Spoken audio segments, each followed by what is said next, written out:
Out of the way, you. Oh. How's it going, guys? I'm Bagel the Bat, and I'm currently obsessed with justifying my problematic faves. I feel like everybody has at least one character from a show or movie that they're drawn to in a weird way. Like, despite them being obnoxious or making horrible decisions, there's still something that keeps you invested in wanting to see more of them. So today, I'm going to commit the cardinal sin of YouTube by having a mixed opinion on the quality of Hazbin Hotel. Man, I am not looking forward to the comments on this one. Full disclosure, I originally was planning on talking about Adam on my upcoming top 10 favorite villains list, which hopefully will be out by early summer at this rate. But once it became clear he made up at least 1/3 of the original script I wrote, I just decided to split him off into his own video. And I know for some people in the fandom, the title of this video doesn't even qualify as a hear me out, it's more of a make it make sense kind of thing. So that's what I'm gonna try to do here. You read the title, you saw the thumbnail, we're doing this. Due to the nature of this video, I'll have to get into spoilers for pretty much everything in Season 1 of Hazbin Hotel. So, if you're watching this, I'm assuming you've either already seen all of Season 1, or you don't care about spoilers and want to know my opinion anyway. So yeah, just keep that in mind. I don't want to spoil it for you if you haven't seen it, but you've been warned. I'm not here to attack VivziePop, and I have no intention of doing that with this video. All this is purely my opinion and how I personally have experienced watching the show. Each point will go between something I love and something I hate by using Adam as a focal point character to explain it. As flawed as this show is, he haunts me endlessly, and I hate that I love him, but here we are. So get ready for me to ramble about him for like 10 to 15 minutes, probably. Let's get into it by starting with a brief synopsis of the TV show itself. Don't worry, this won't take long. Charlie Morningstar, the Princess of Hell, opens up a rehab hotel to help redeem sinners. She does this to prevent them from getting slaughtered during Extermination Day, an annual genocide orchestrated by Heaven. On the surface, these mass killings are supposed to prevent overpopulation in Hell, but they're secretly being done to reduce their numbers from rising up and fighting back against them. With her ragtag group of friends, Charlie does what she can to show her nonviolent plan will work, and that killing sinners again is unnecessary and cruel. Adam is the primary antagonist of Season 1. He's the first man, but this version of the character is a far cry from the one used in Genesis. Instead, he represents the systemic corruption and double standards of Heaven that Charlie has to actively work against. He's also a massive loser. So, anyway, and we and it was awesome. What'd you do this weekend? I love the concept of Adam as a character. He was created with incredible expectations forced onto him, but now he's just a washed-up rock star. Granted, Adam is the original prototype for mankind. Like, obviously, there's bound to be some bugs and issues to get worked out. But he's convinced he was made to be perfect despite having such a notable track record of broken relationships. Adam is presented as the kind of guy who cares more about who he is instead of what he does. So while he's obviously a nightmare to be around, I do think he's a pretty fascinating character to get into. Adam comes across as the boss's crappy son who's just kind of around and only has a job there to keep him out of trouble. He wants some sense of purpose for being in Heaven, so he came up with the exterminations as a passion project. They enable him to be a petty loser, all while getting revenge against his ex-wives. It's a pretty elaborate means to an end for getting cucked twice by the same guy, but he's been doing it for thousands of years, so I guess it's working well for him. In Heaven, Adam is clearly a nuisance. At best, Sarah tolerates him, and at worst, she publicly reprimands him for overstepping boundaries. She discreetly covers up the secret nature of the exterminations, mostly because it gives Adam something to do, and more importantly, it keeps him out of her hair. Their relationship is based purely on obligation. There is no love there. And we can clearly see this with Sarah's obvious favoritism of Emily. She's more protective of her as a daughter figure, as Emily fits all the ideals expected of a stereotypical angel. So despite being a permanent resident in the ultimate gated community, Adam sticks out like a sore thumb. His abrasive personality, swearing, and bloodlust for killing sinners drives pretty much everyone else away. Nobody likes him because he's a weird power-tripping Nepo baby who got into Heaven on a technicality. And the only people who stick by him are his extermination army and his second-in-command Lute. She's the ultimate pygmy who tolerates his awful behavior because she's got terrible taste in men. Hey, me too! Honestly, I've always wondered something about Lute's name too. Not just that she's his lieutenant, like his second-in-command, that's the obvious one here, but a lute is also a type of musical instrument that's kind of like a little guitar. Maybe Adam sees her more as an instrument or a tool to use for his own satisfaction. And even though Lute has a wonderful singing voice, she's way more passionate about murdering people. Lute, how many demons did you kill this year? Got a good 275 this year, sir. 275? Whoa! Badass! Awesome job, Danger Tits. Pound it! But even with his comfortable life, a loyal sidekick, and an army of hot chicks, Adam doesn't seem happy up in Heaven. He's just complacent. He's a smug idiot that becomes an authority figure through sheer dumb luck. To me, Adam's motivation is the complete opposite of Charlie. They're both privileged from birth and have their own weird passion projects to focus on, but their approaches are totally different. Charlie is a princess, but wants to help other people because she genuinely cares about saving them. Adam acts completely selfishly and enjoys killing sinners for fun, as it's basically his favorite holiday. However, one of the greatest assets to his character by far is his vocal performance by Broadway star Alex Brightman. And in case you haven't followed her Instagram, Viv is a huge musical fan and completely stacked the cast for Hazbin with her favorite performers. I do appreciate his versatility because he goes between two extremes on Hazbin, swearing like a sailor as Adam while also being dorky and adorable as Serpentius. Now, if you'll excuse me, I'm off to not have sexual intercourse before marriage! Yes! Alex has been a Spindlehorse favorite for a while. He also provides the speaking and singing voice for Fizzarolli on Hell of a Boss. He brings a ton of fun and charisma to these characters, especially with the musical numbers. Hell is Forever is one of the best songs in the show and consistently gets stuck in my head. Plus, there's a ton of ad-libs and has-been, similar to his acting roles in musicals like Beetlejuice and School of Rock. I also really appreciate how striking Adam's design is compared to the rest of the cast. In a sea of red, Adam provided some much-needed visual contrast, giving us less saturation in favor of softer pastels. He's relatively simple, fun to draw, and notably allowed to be a bigger guy, not just in height, but by being one of the only Spindlehorse characters that has a sizable ass, which I'm not complaining. It's basically just him and Mammon from Hell of a Boss, but I'll take what I can get. However, what really turned me from a hater to a fan was seeing how Adam was showcased in episode 8. It wasn't his duel with Alistair, how awful he is to loot, him casually murdering Serpentius as a joke, or even fighting Lucifer. No, my reason for liking him became far more superficial. Oh no, he's hot! Yeah, it was the face reveal. That stupid face reveal. I know it's so basic to say that, but it's true.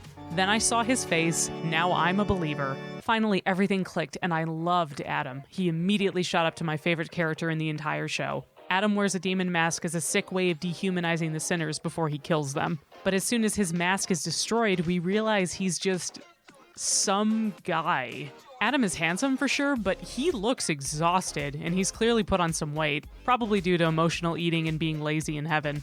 Not to mention that he dies in such a pathetic way, being stabbed brutally by everyone's favorite pint-sized gremlin, Nifty. Nifty!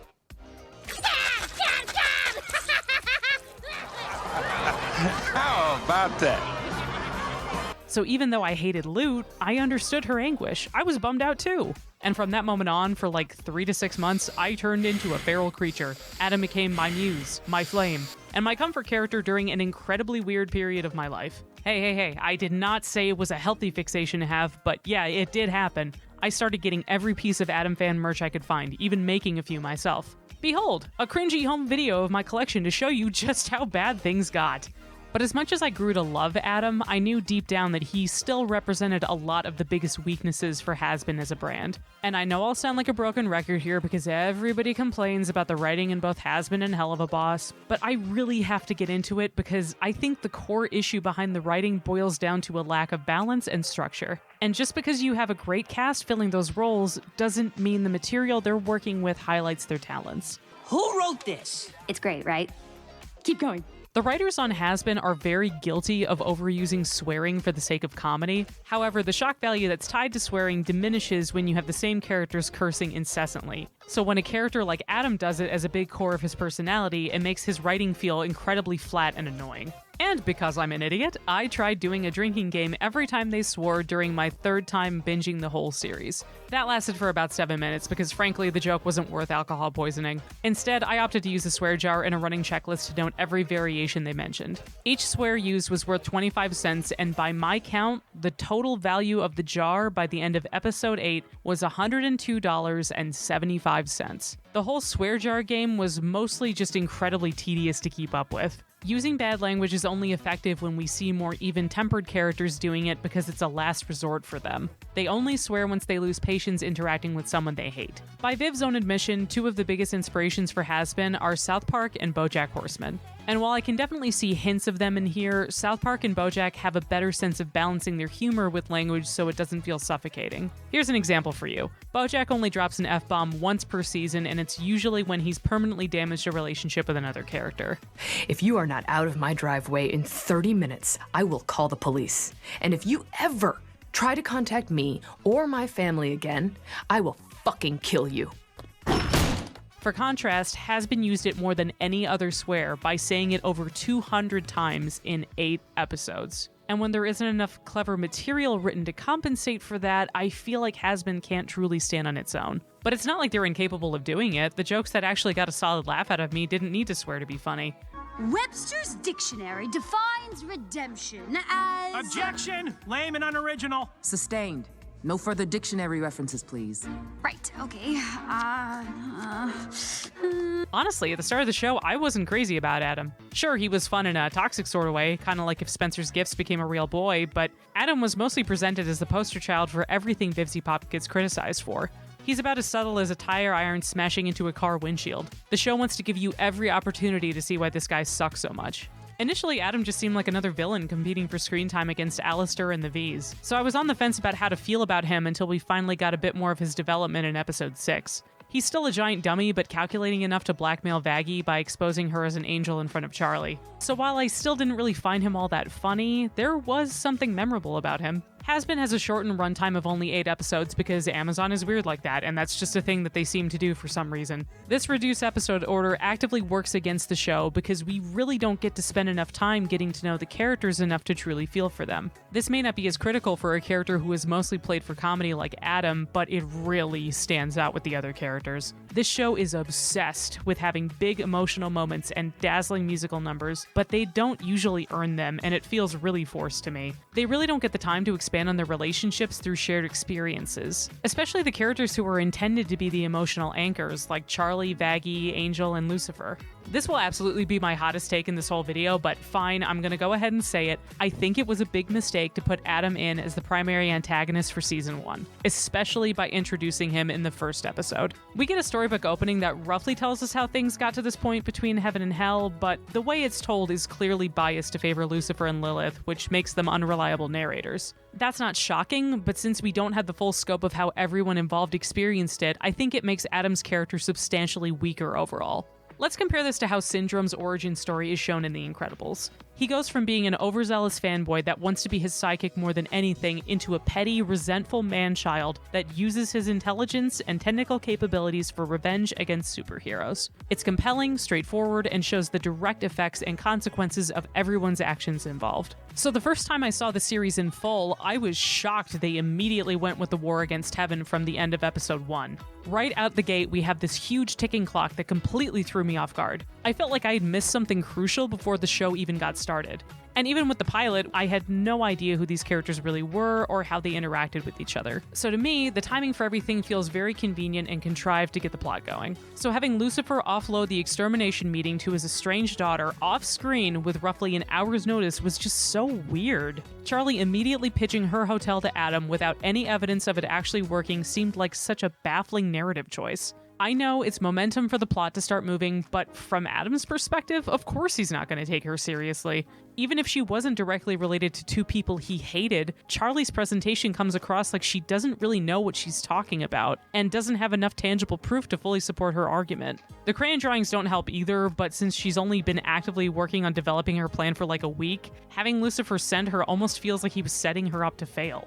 Any other show would have spent at least a few episodes first developing a bond between the characters living in the hotel, and then getting into a bigger conflict with Heaven. Like probably closer to the end of season 1 or even as a cliffhanger leading into season 2. And I've obviously gone on too long for this section, but yeah, now that they've been renewed for up to 4 seasons, I really hope they'll take their time developing the story at a slower pace. Even though Adam died at the end of season 1, I would be shocked if he didn't come back in some capacity. They have so much potential to work with regarding his character. If and when he does come back, I hope they put more focus on Adam being a jerk as a front, that he's deeply insecure due to both of his original wives leaving him thousands of years ago. As of writing this, Vivzy Pop has hinted he'll be coming back to the series in some way, but she hasn't elaborated on if it's permanent, a dream, a flashback, or something like that. My hope is he comes back as a sinner and eventually as a resident living in the hotel. There's just so many possibilities of him struggling to earn his place back in heaven once he's run out of all other options, and I would love to see that happen. I really hope Hazbin doesn't squander that kind of potential because in case it wasn't clear, I really want to see more of him. I think there's a very fun angle they could explore with Charlie and Adam both recognizing they have a lot more in common than they realize, and that they find some kind of truce to help each other out. So this section has the potential to be either the best or worst age part of this video, so let's just see what happens, I guess. One thing we do know for certain is Lute will be all about avenging his death in Season 2. I'm curious how far they'll go with her arc before introducing another twist, though. Probably something involving Adam and his history with Lilith, maybe the nature of their deal, or what happened to Eve. I have my theories, but I don't want to veer into potential spoilers or encourage leaks because, hey, that's super lame, and I don't like that. In conclusion, I want to love Hazbin as a series because it gets so many things right and does them incredibly well. Fun character designs, great songs, inspired voice actors, inventive production design, that stuff's all great. They're all top tier for me and I find them very enjoyable. But man, is it an aggressively superficial show, and I really don't think it has to be. I promise I'm not trying to sound mean, but I can't help it. This is a very classic case of style over substance and I can't ignore it. Hazbin has so many foundational issues that while I can say I like it, I can't truly say that I love it. The pacing is way too fast, the writing is frustratingly bad, there's an absurd amount of characters, with 2 new ones getting introduced in nearly every episode, and that's before we've even gotten to know the hotel residents, and most of the humor is way too reliant on swearing to be organically funny. It's trying to do so much at once, but that lack of restraint affects everything in a way you can't ignore. And honestly, I feel like most people have 2 different approaches to watching it. They either don't overthink things and let the spectacle wash over them, or they compartmentalize why they like it while actively trying to ignore its obvious flaws, especially if you're looking at it from a critical perspective. But I think that's a testament to how passionate fans are about wanting to see it become even better. So as for my fixation on Adam, I'm not gonna lie, I pretty much moved on to greener pastures once the Book of Bill came out. What am I supposed to do, say no to the Stand War? Overall, my biggest point of contention with Hazbin is this. It's a show that has a ton of potential and creativity put into it, and there is clear effort that was incorporated into the presentation. Like, there's a ton of polish, appeal, and style on display here. But I think it lacks the discipline and structure to be a more satisfying series. Gosh, I sound like such a guidance counselor right now. Hazbin, you have a ton of potential, you just need to apply yourself and focus, okay? People can hate on Amazon all they want for pretty much any reason, and that includes giving Hazbin a reduced episode order. And I'm certain that the crew pulled out all the stops because they were paranoid about getting canceled. That is a very real issue in the current hellscape that is the American animation industry. But even so, after taking that deal, as a showrunner, I believe it's important to narrow your scope to fit within those restrictions. While you can fight for more episodes and the conditions aren't ideal, I truly do believe that limitations can breed creativity. It is possible to work within a shorter episode run and still make the overarching story satisfying for viewers. Over the Garden Wall and Infinity Train accomplish this by doing the same thing. They both have a unified serialized narrative balanced over a short episode count and a smaller ensemble of characters to give them all enough time to shine. I may have had a fair amount of critical things to say about Hazbin Hotel, but I also have to acknowledge what they do well. Blanket cynicism and negativity is lazy, and it definitely doesn't change anything. I'm glad this show exists. It's a creative beacon in a sea of reboots and sequels. More importantly, though, I'm excited to see what it can hopefully become in the later seasons, if they learn from the mistakes of Season 1. Either way, he better come back, otherwise I'm going to be so upset. I miss you most of all, Dick Master. Thank you guys so much for checking out my video. I really, really appreciate it. Did you see Hazbin Hotel? And if so, what did you think of it? What do you want to see next season? Please let me know in the comments down below. And be sure to like and subscribe to my channel if you want to see more. Thanks. Bye.